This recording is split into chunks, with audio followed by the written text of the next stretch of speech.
Assistants, chefs de travaux et bibliothèques de l'université de Kisangani sont en colère. Ils l'ont fait savoir dans une déclaration lue ce samedi.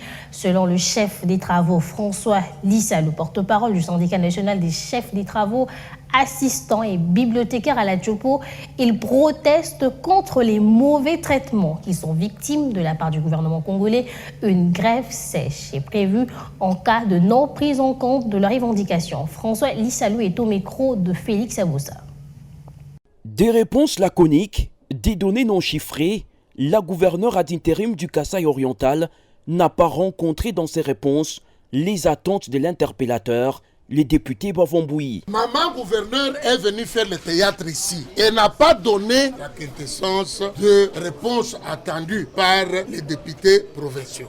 Pas du tout satisfait. Et pour clore les débats, l'élu de la ville de Mbujimaï propose la mise sur pied d'une commission d'enquête parlementaire, une démarche jugée irrégulière par Yves Mwamba.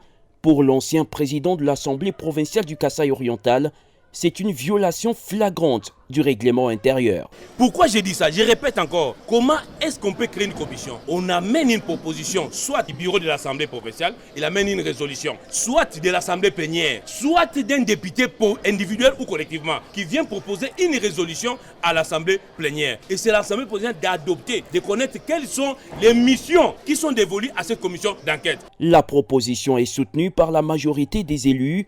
Les députés Bavomboui justifient cette prise de position. Vous n'allez pas demander à un député tel que je suis d'aller faire l'arbitraire, de prendre une motion, chasser une personne sans avoir de preuves. C'est pour cela que j'ai recommandé qu'on fasse une commission d'enquête pour prouver le contraire à la maman et la punir conséquemment s'il y aura bévue. Malgré la détermination de ses collègues à faire passer la proposition de l'interpellateur, Yves Mwamba ne va pas lâcher prise. Vous n'avez pas la parole, honorable.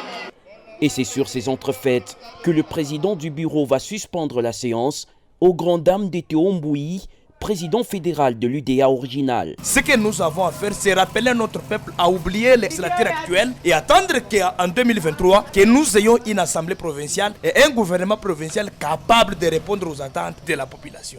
Mbujimaï, Franck Mbambi Chikungwila, B1.